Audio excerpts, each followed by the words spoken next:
Right on. Here we are with Max from PPL Antenna. Max, thanks for coming on the show, dog. Thanks for having me, Nick. Yeah, super psyched. So let's see. I think you and I started talking on Discord, as many of my helium conversations have started, and it must have been antennas, or maybe was it on like YouTube? Like, how did we? Do you remember how we started off chit chatting? Right. So yeah, I think we first started off. Actually, I was on a call with you. I was one of my very start to my helium career. I was working as a consultant with some people, and I was like, this is completely out of my depth. But Nick at 𝗪𝗁𝘁, we were working on like an off-grid, fully self-sustainable solar miner, and I was like, I have no idea how to do this stuff, but I know Nick has done it. So we had scheduled a call, and it didn't end up becoming more work for you or anything like that. But that's how we first started talking, you and No I. shit. Okay, cool. There it is. There's proof that my memory is not that great. Yep. And then And let's see. then, Go ahead. oh yeah, and then we had, butted heads a little bit as people do in the helium Discord, and it's very common where you have a lot of people caring very deeply about a project, and everyone has their convictions. It's one of those, like, I never took it personally. I'm sure you never took it personally, where we were both just caring very much for the helium project that we're both working on. Yeah. Yeah. Yeah. No, it's always a funny thing. Okay, so you got into helium, but let's start kind of before that. What did you do before before this crazy thing took over your life? Right. So I started out my career. I worked for 5 years working for Deloitte in one of their highly specialized tax consulting groups that kind of gave me a lot of the skills that I have now of looking at certain things, how people do things, and then kind of looking at, like, okay, from a different perspective, like, sure, that's how everyone's doing things now, but how can we do this better? Yeah. Ended up leaving Deloitte, working for an oil and gas company. 2020 wasn't the best year for oil and gas. Company had a lot of layoffs. Between that and working from home,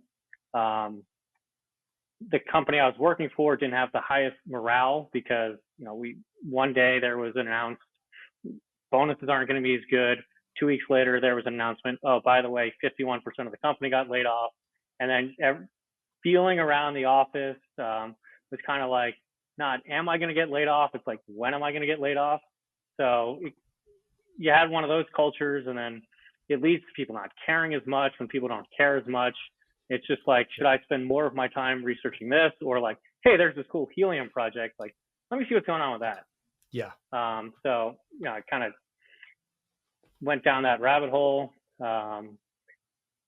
jumped in, with 1 foot in, kind of dipped my toe in, got an 𝗪𝗏 miner, because I was like, I don't know if I want to spend the $350 at the time for something that earns a coin that I, living in Texas, had no way of redeeming, Right. had no way of ROIing, anything like that.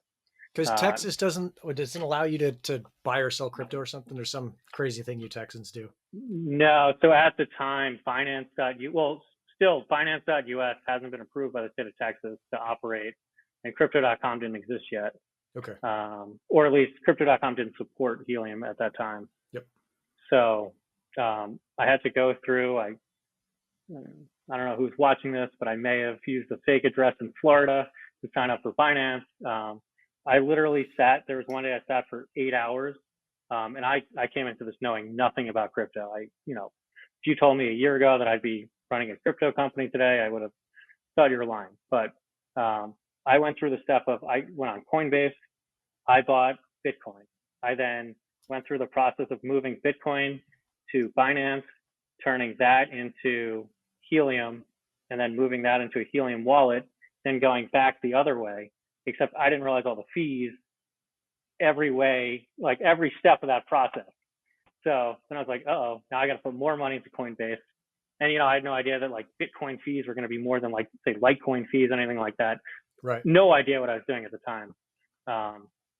But, in the meantime, I'm waiting because, 𝗪𝗏 had a thing back then. I don't know if they still do. It's whatever your first month is, you don't get paid until essentially your second month. Yep. So I didn't have any HNT in my account.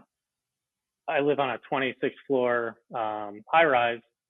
So I was mining anywhere from like 30 to 40 HNT a day, and I had no idea if I could even turn this into anything. Um, Eventually, once I went through that learning curve of like, okay, I can do this, it was around the time that helium kind of took off, same time that that $350 miner in the future was like a $2,000 eBay miner. Well, then over during that exact same time, helium goes from like $5 to $12. Miners go from, I don't know, I want to say 2,000. I think I paid 3,500 for my first miner, and that's kind of how I got my start. And Okay.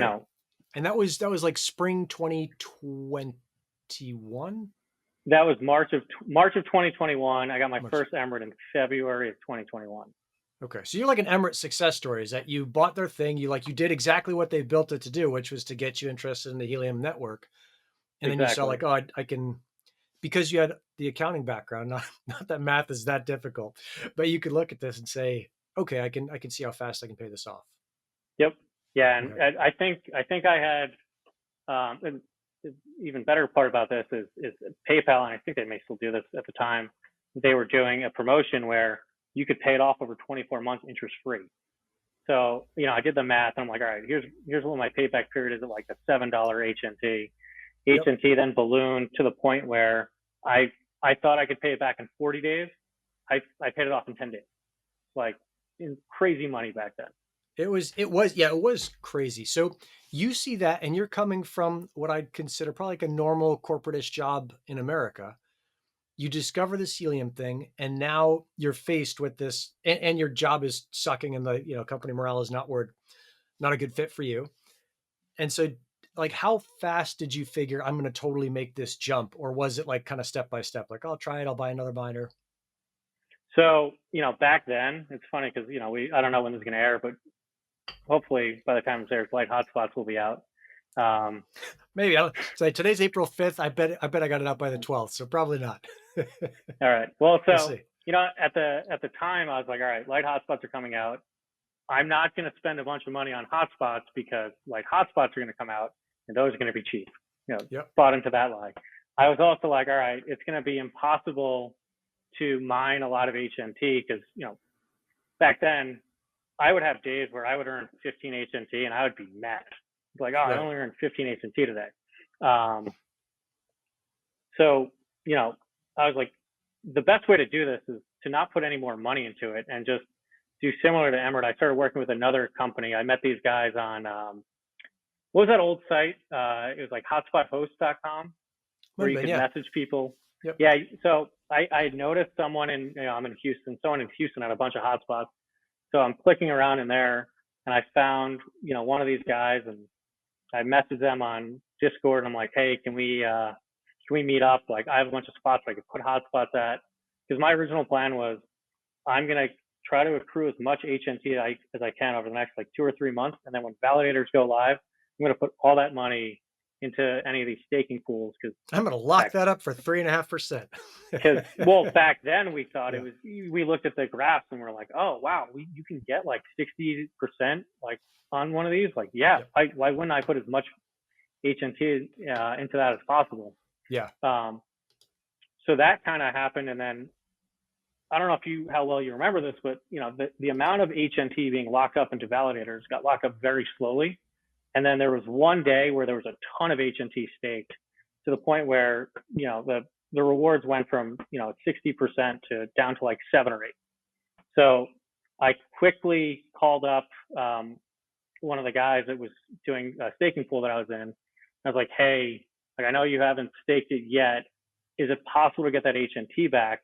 And then I took that HNT and I exchanged it for more hotspots. At that point, I was very big into the whole idea of like you could do 5 hotspots in a field, and that Mm-hmm. would be the best way to earn a bunch of HNT. Mm-hmm. So I found a guy in Mena, Arkansas that I met through Discord, middle of nowhere in Arkansas. And we went and we set up 5 hotspots, middle of nowhere. Back then, this was, I think it was July of 2021. So we had all these issues with block times being 90 seconds and Oh yeah. all of that. So, they didn't earn the way I thought it would. In the meantime, I'd been talking to, right. So I mean, yeah, in the everyone meantime, tries this, right? We all saw these Dice 5 deployments that ended up being gaming deployments, but for a while they look like the best thing ever. right, and in the meantime, I have all these other conversations going on in the background. I've been talking to someone who's like, yeah, I know someone who, they have a bunch of towers. Like, do you think those would be a good place to put them? And I'm like, yeah, go put them on towers. And the guy didn't have any hotspots, and it took him like 2 months to even get in contact with the guy who had all the towers. And then when he did, I finally got on the phone with this guy, and he's like, yeah, just send him up, and we'll figure it out. But I was like, well, if I'm gonna have to drive all the way back to the middle of nowhere in Arkansas, like 8-hour drive, um, I'm gonna fly up to you. Like this is stupid. I'm not just gonna send this to you. I'm gonna like make sure that this all goes through. So a week later, I'm on a plane up to Louisville, Kentucky, which is where we started setting them up. I went around and we set up a bunch of hotspots, and the guy, his name is Thomas, now my partner. He says to me, he's like, yeah, I got like 26 of these towers. Like, you think those would be good? I'm like, yeah, just give me a little bit of time. I'll get some hotspots and we'll start putting them up. And this is on And cell that's, towers when you're saying towers, like the ones that everybody wants. yep, the cell towers, and also um, the tallest buildings in Louisville. Yep. So, those all act as towers. And sorry, I kind of diverted away from what your question was. Your question was, when did I like go full tilt into this? I kind of got pushed into it. The way I refer to when I got laid off, it wasn't like, when will I get let, it was just like, I remember I was actually in New York at the time, and I was at my parents' house, and I went downstairs and I told my dad, I'm like, hey, it happened. Like, it was a foregone conclusion this was going to happen. I was setting up hotspots in New York at the time, and I was just like, yeah, it happened.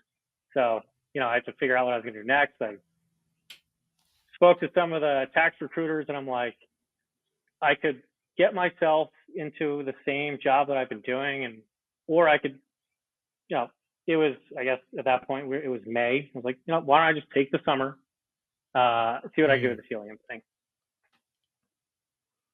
Right on. And so was there like a number of hotspots, like when you hit 20, you're like, oh dude, I'm going for this? Or was it earlier? Was it at 7, you're like, this is my 100% time?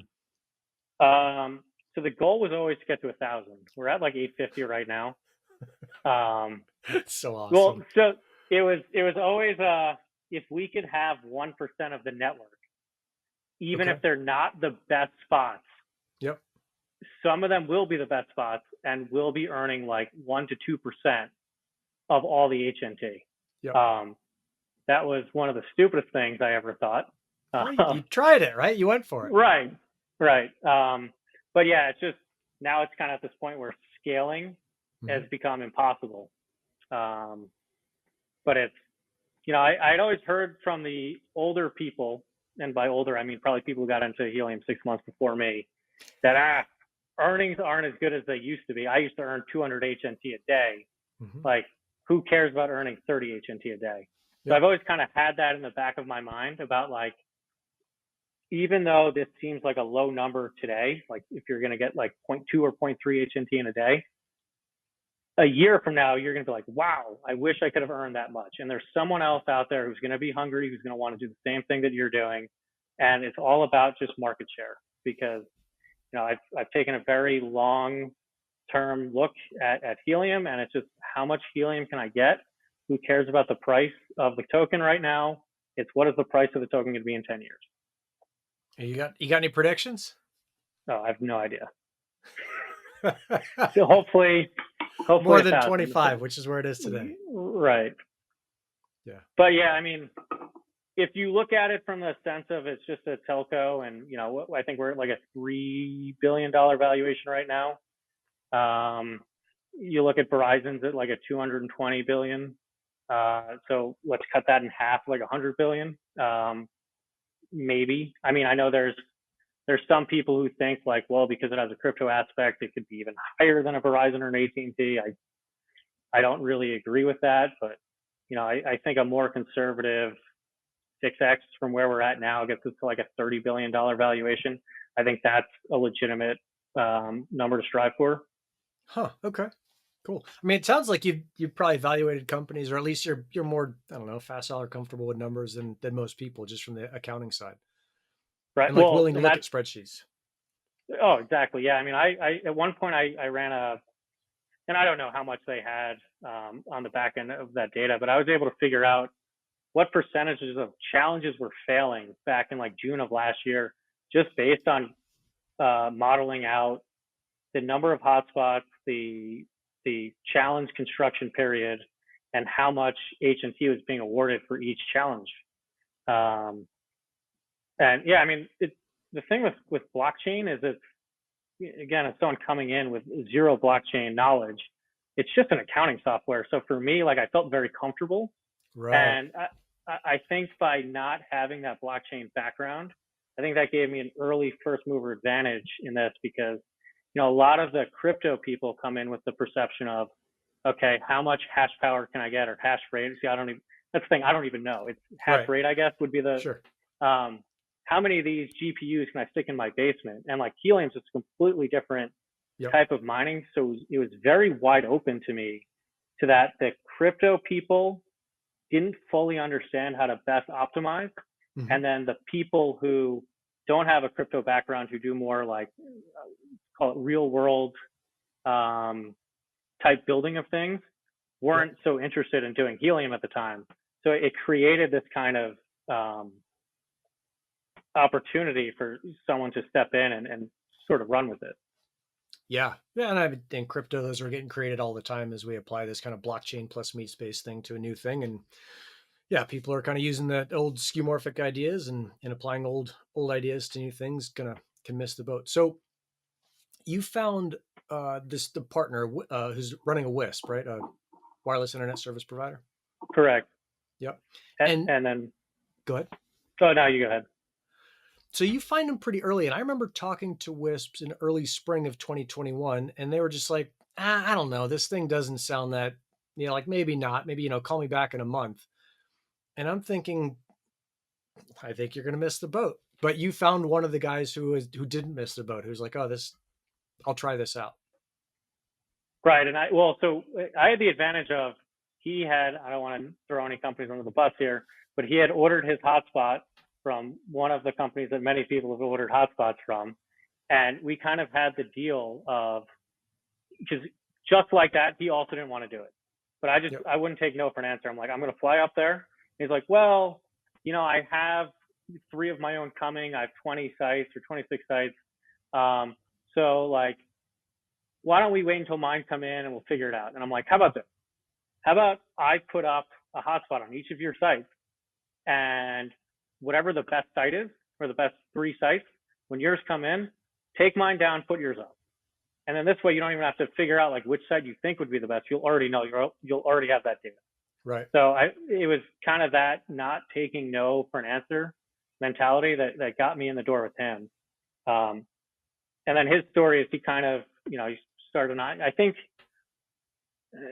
this may be the wrong bank, but when he's in his 50s now, but when he was like 15, he hanked the Central Bank of Chicago, or Chicago, whatever the name of that bank is. And then, since then, he's always been kind of in the internet business. He started his WISP in the 90s and,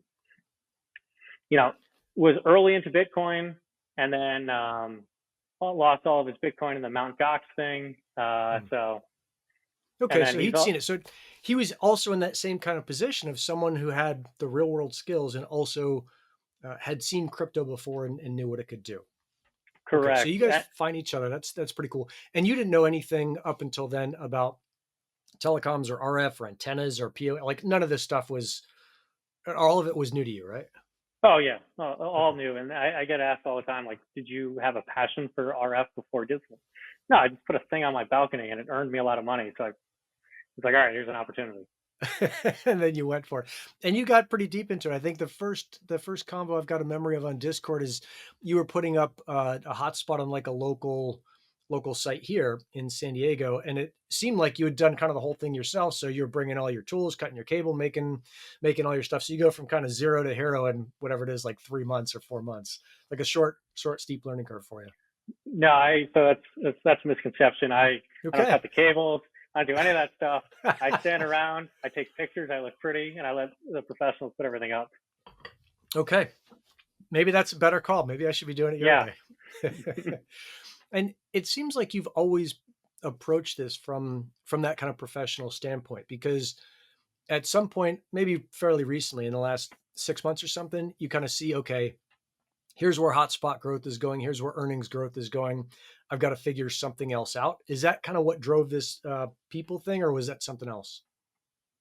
So the people thing, actually, we had been using antennas from another company that is well known, and they're in the $100 range for antennas, Yep. and they had raised their prices. And I sent them an email, and I was like, listen, I've probably at this point had bought like 500 of their antennas. I'm like, hey, like, I understand that, supply chain and all this other stuff, but like, your product is so popular in the United States right now because of me and me telling all these people to buy them and all of my clients to buy them. Can I at least get them at the old rate? And the response I got was, we don't know who you are. We've never heard of you. Because, I was buying it from their US distributor. And I was just like, and then they followed up by saying, but, we added a nickel plated amphenol and this and that. And they gave me all their reasons. Same antenna. Like nothing had changed from V1 to V2. So I'm like, all right, if these guys are doing this, like, I know some manufacturers that are making antennas, and antennas aren't magic, right? Like, you get an antenna, you cut it to the right size, it's going to work. There's a lot of things that you can do to fine tune it to make your VSWR a little bit lower. But aside from that, it's like, nothing's magic. You find a manufacturer, you make them, and that's it. So we actually weren't even making them to sell them. We're like, listen, we can get our costs down considerably if we just make them for ourselves. We're buying enough that we can just use them. Yeah. So we had a product that we really liked. And then I realized, like, why am I sending people to other sites so they can make the money when, I wasn't getting anything for referring people and giving people the knowledge that I had. Sure. And I have a really good antenna that I like. Why not just like place a bigger order and sell these ourselves? That's kind of how people's antenna came to be. Okay. And so you figured out where to get them. And how did you have the manufacturing contacts? Oh, if you get big enough, they reach out to you. Okay. So you were just, you Yeah. were buying a bunch and people were like, hey, you look like you're buying more than like 4 antennas. We want to talk to you. Yeah, exactly. Yeah. I don't know how they got my information directly, but it's basically, yeah, they got my information. They reached out to me. Then I went and I started searching for other manufacturers. We have an Eastern European manufacturer for some of our enclosures and, all that stuff. But yeah, you have these sales teams, and they do a very good job of identifying who's buying a lot of stuff to try to sell directly. So yeah, that's how I kind of found them. Cool. So you started with the antennas, right? Yep, we started with the antennas and the enclosures kind of at the same time, Okay. just because we used to use the rack enclosures for everything. Mm-hmm. Around September, we had a big order of hotspots that were being flown over from China, and then a big order of rack enclosures that were sitting on a boat for like a month outside of San Diego. Mm-hmm. So we're like, all right, we have to figure something out. Like, how are we going to get the stuff we need? So on the enclosures, it was just like, all right, let's put in a big order with a company that's not in China. This is nothing against China itself. It's just, the tariffs with China and a lot of the COVID restrictions that happen with China and getting things shipped to the port of LA are all reasons that we stayed away from ordering our stuff from China. Yep. So yeah, it was that fear of not being able to let Hotspot Rescue, the original company, operate because we didn't have the enclosures or the antennas or the things we needed. Oh, that's right. The company was called Hotspot Rescue because I had a service called Hotspot. We were talking about this last time. And I was like, dude, I'm shutting this down. This is such a pain in the butt, and people can fix this themselves. I'd rather show them how to fix it themselves. And right. And yeah, hotspot rescue is completely different from what you were doing. Like it Yeah, wasn't like a consulting thing. It was just we would take people's hotspots in bad locations and rescue them into good locations, that's essentially. probably a better business plan. Oh yeah, Okay, so you figure out the enclosures, and where are the enclosures made now? They're not in China, no, those are Eastern Europe. Eastern Europe. Okay, cool. And It's very easy to if you narrow it down to the country to figure out where. So I'd rather not because then sure, yep, obviously. dig it. So you've got those two things, and now let's talk about kind of what we think is going to happen in the future of the network, because I think it's pretty established that you've figured out how to work with the network, how to deploy hotspots. You figured out quickly that the WISPs were the way to go. You found one, you had a partner, like you're building this business. Is what do you see that the next steps are, maybe for people and also for the network? Yeah, I think the most important thing we can do, and we haven't really done it yet, is getting a way to actually map out the highway. Whether that's through billboard companies. Yeah, I know you had some conversation with billboard companies, and with light hotspots is actually something that's probably doable. yep, Um, or working directly with either farmers who we can figure out a way to get them sensors, yep. or some of these sensor companies that use a 4G backhaul and get them to switch over to LoRaWAN. Yeah. So you think that you're looking at kind of the people business model is going to go in and start figuring out how to help people deploy sensors and then incentivize maybe the sensors with hotspots, or the I, other way around? I don't know if that's even something that's more of a macro, just network Yep. uh, thing of where I see. I don't know that people really fits into that. I think Okay. it doesn't make sense to just shoehorn one brand into another thing that we don't do well. I think what'll probably happen is as rewards start to go down, hopefully, if you subscribe to Metcalfe's law, as more hotspots come online, the price should go up. Um, then it'll become a second wave of race of how do I earn the most for my hotspot? Because yeah, my city or my area is becoming oversaturated. But if I can still be the best in my city or my area, then I'll still make enough HNT that it'll be worthwhile. Yeah. Yeah. That's worth kind of double tapping on it. And you'd hit this before, is this idea of today. I think the global average is somewhere around zero point 0.1 HNT a day, maybe a little bit less now, maybe 0.09 something.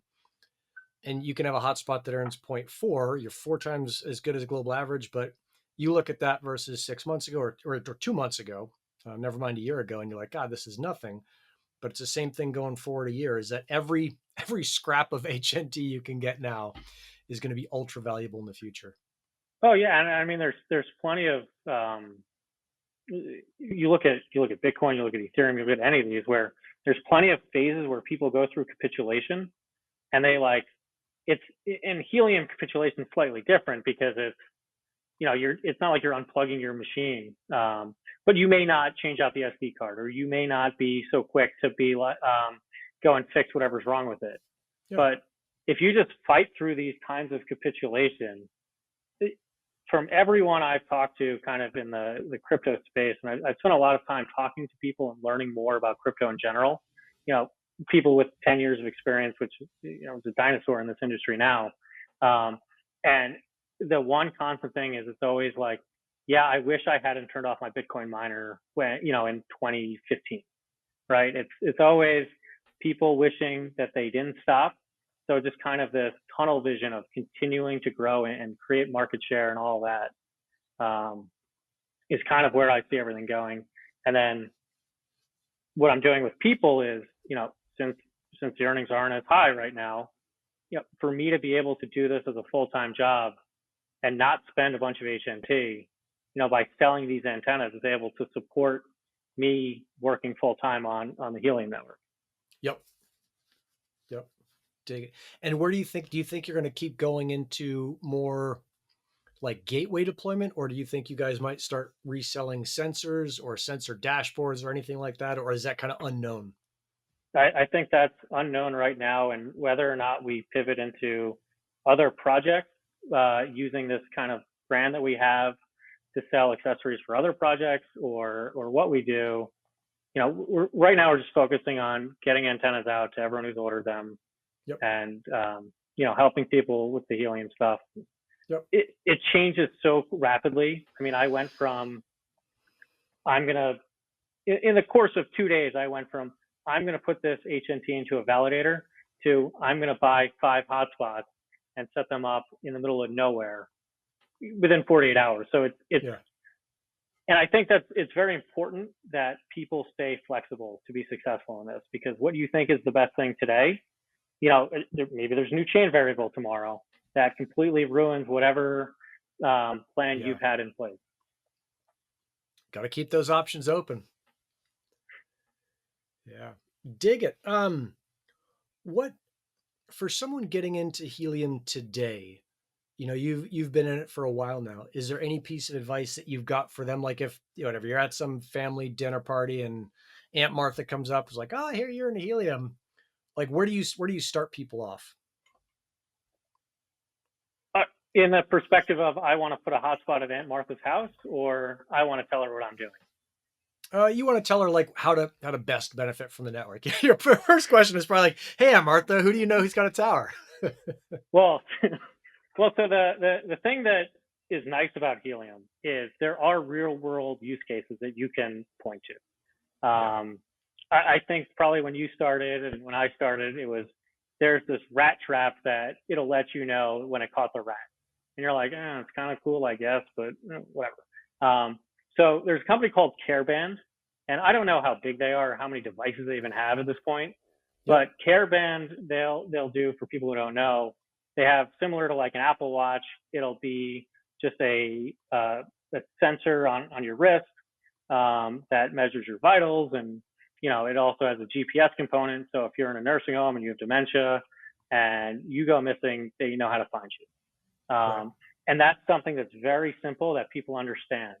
I'll go into some other things like, dog tags and all of that, but it's just, I'm building a network that's going to be able to enable devices like this that someday will work. And then, the funny thing is everyone's like, oh, LoRaWAN, I've never heard of that. It's like, well, and then I'll sometimes take people outside to their meter in the backyard or, back of the house. And it's like, actually, this power meter is communicating via LoRaWAN right now to, some station that the power company set up.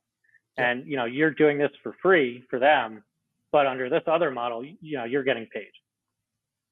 Yeah. It's such a cool thing to introduce people to. It's such a mind-blowing thing. Dig it, dog. Yeah.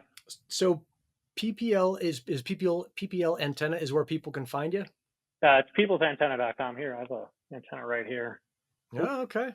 Look at that little devil. Yeah, tiny. So it was designed to have a small wind load for towers, and then also the added benefit of, like, when I first started, I was putting hotspots on high-rise apartments, and people who are spending the money to live in a high-rise don't want to look at a big antenna.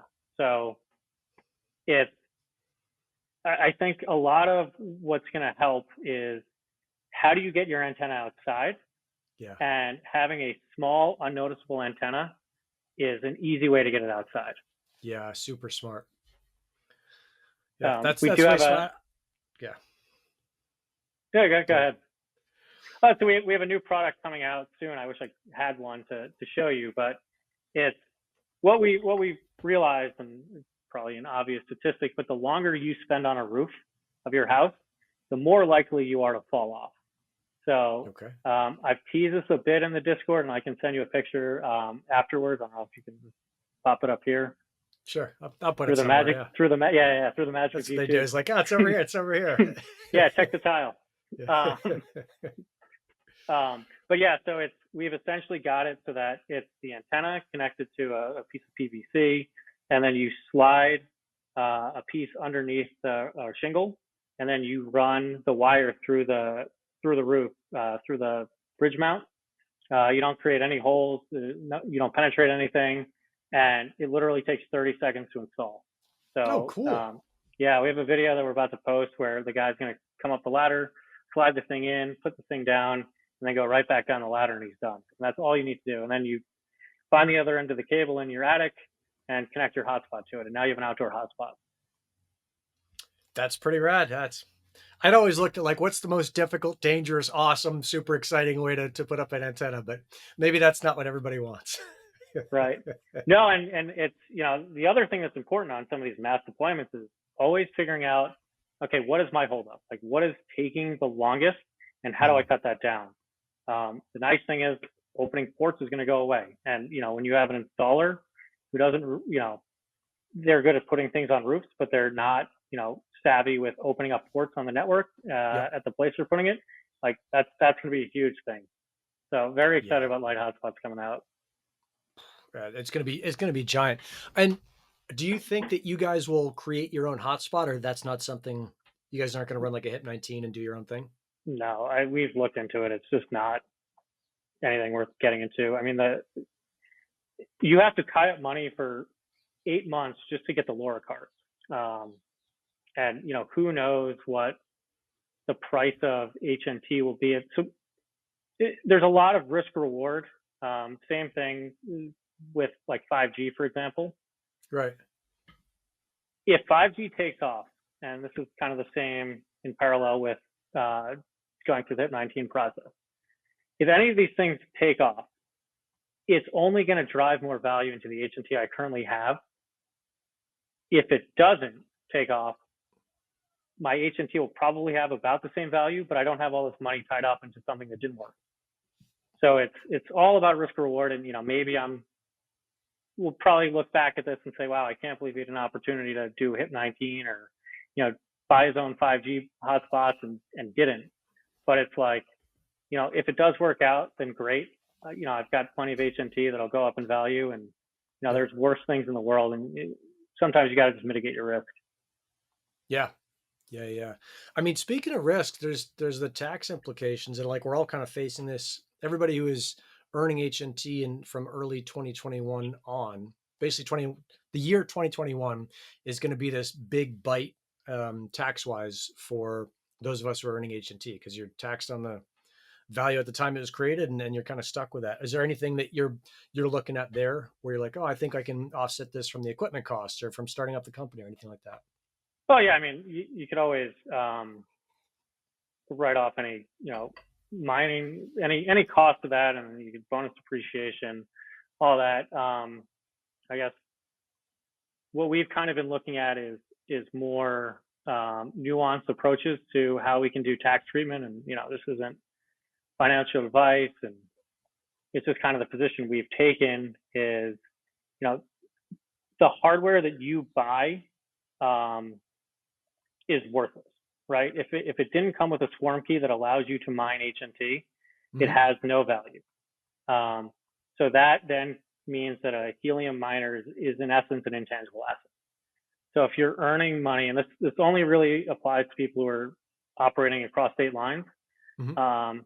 If you are earning money in other states, the correct answer is, since you have property in that state, you should be filing tax returns for each of those states. Right. We've kind of taken the position that since it's an intangible asset, there's no real property in each of these states. We're paying the correct taxes to the correct states that we do have nexus with. And of course, federal income tax, no way around that. The IRS will come after you. And being in crypto, in my experience, I think crypto is going to be one of those heavily audited industries once they figure out how to do it. And everything's on a blockchain that's there forever. So if, there's no statute of limitations on fraud from the IRS's perspective. So, it may be 15 years from now or 7 years from now, and they figure out like, hey, this is how we have to do it. Like, this is how we can track everything. They'll find you.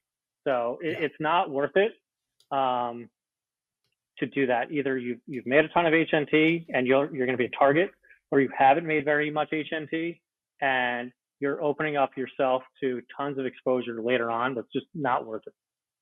Yeah, that actually, I didn't think we'd go here, but I think it's really important. As I see on at least on Twitter, people like, oh, it's my wallet isn't tied to me, and they're never going to find me.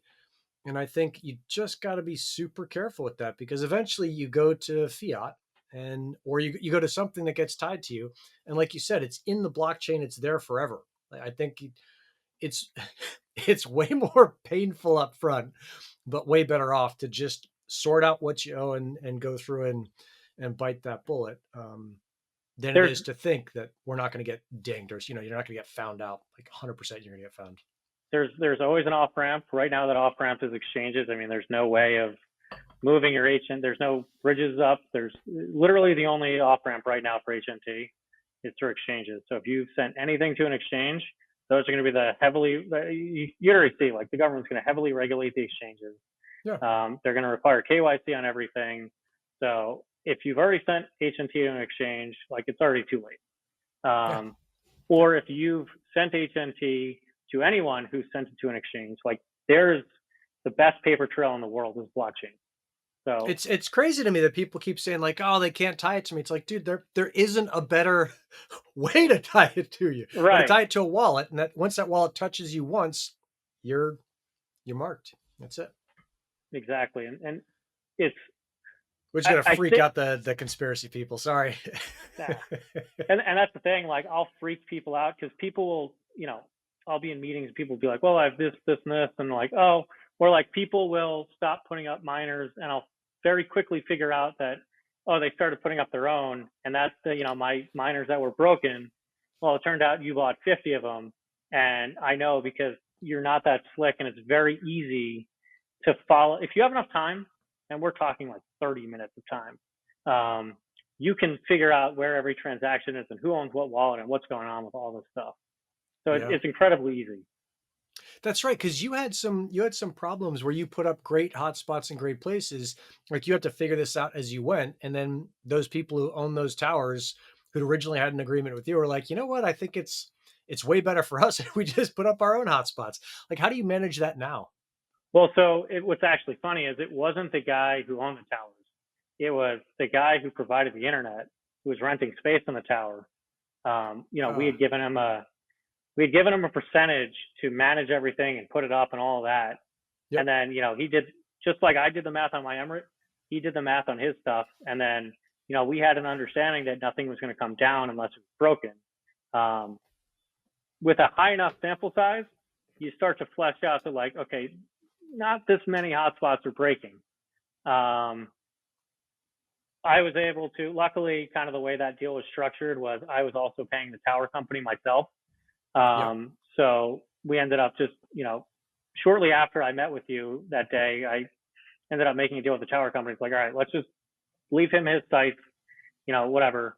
I pay you guys on time. I send you documentation of everything. Like, Yeah. that everything I'm doing is legitimate and above board. The other guy wasn't great with his record keeping. So basically, we came to an agreement of like, yeah, listen, we like you better than the other guy. Sure. So, you have first rights to all of our towers. And then, I got a guy out there who now installs for me. And, I buy an internet connection instead of going through the ISP that way. So, the model's kind of changed because Yeah. Yeah. what I've noticed is, once you get to a certain size, it becomes less about like giving people hotspots to put up. It's more that I send them to Helium School for free. I teach them everything they need to do, and then they go and put up hotspots on their other sites, and tend to so a lot of learning. Oh yeah. It's good and bad because you get into some of these agreements, and if you put these like non-competes and all that, you're not going to get your foot in the door anyway. So it comes Yeah. with the territory. It's kind of how we did it. We Yep. had this move fast, break things, and figure it out later mentality, and it's Yep. just on to the next thing. It is what it is. Yeah. Yeah. Yeah. Totally. I've seen the same thing. Is that it seems like as long as you're doing a great job and you're really pushing the edge of the kind of excellence that you're capable of doing, then everybody else is kind of, I don't know, they're just doing their own thing and they don't matter that much. I've had people that I taught that I did a consult with come out like a month later and start offering consultation service. I'm like, dude, I just showed you this stuff. How do you have this much experience? But Right. you just see like everybody's got to figure this out in their own way, and there's plenty of pie for everybody to eat. So Yeah, and I mean, it's Hopefully. the funny thing is, like, whenever I, transact with anyone, like, I give them all the information on, I may oversell, and maybe, it's what I believe, but it could be wrong what the price Sure. agency will be in the future. But like, I let people know, like, here's how much you can earn in today's dollars. I think you should hold on to it. And, here's the best way to deploy them. Yeah. Then everyone's like, well, I have my own ideas on how to do it. And like, one of the other ISPs, they went and spent money and they bought 100 of them Yep. at $1,000 each. And the miners that they bought, I strongly advise them to not buy from that brand.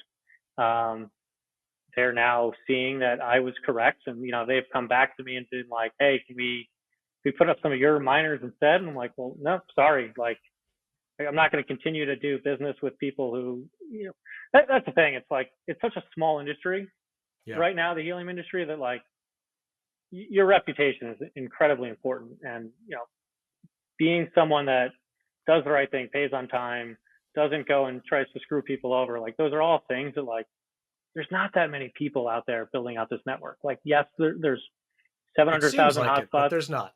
It's the same people keep coming up. Yeah. Yeah. Yeah. And you've done a pretty good job on the Twitter. I don't know if that's you or someone who's working for you, but you've got this really funny brand on Twitter that's always like getting someone fired or pissing off Janet in accounting or whatever it is. Yeah, so that is me. It's not actually an intern. That's a joke. But there's a Janet in accounting who does yell at me a lot. Yeah. Yeah, I it's always funny to see those tweets. So good job. Yeah, we butt heads a little bit because I think it's better for people to just get the antenna, and then the best thing is for people to tell their friends. Yeah. Um, I don't care as much about margins in the beginning, Right. but yeah, I mean, it's two different ways of doing business. I let her do the accounting stuff because I don't want to do the accounting stuff anymore. No, you're But done with yeah, that. Ripping. Well, Max, thanks a ton for coming on. I think it's really cool for people to see kind of this progression from, let's say, like a normal person over to kind of crypto or helium fanatic. And it's super cool to have seen you go through that from wherever you started to where you are now, where you're running one of the bigger helium businesses out there, and really kind of helping develop and contribute to the network. So yeah, thanks for coming on, and thanks for all your work, man. yeah. Thanks for having me.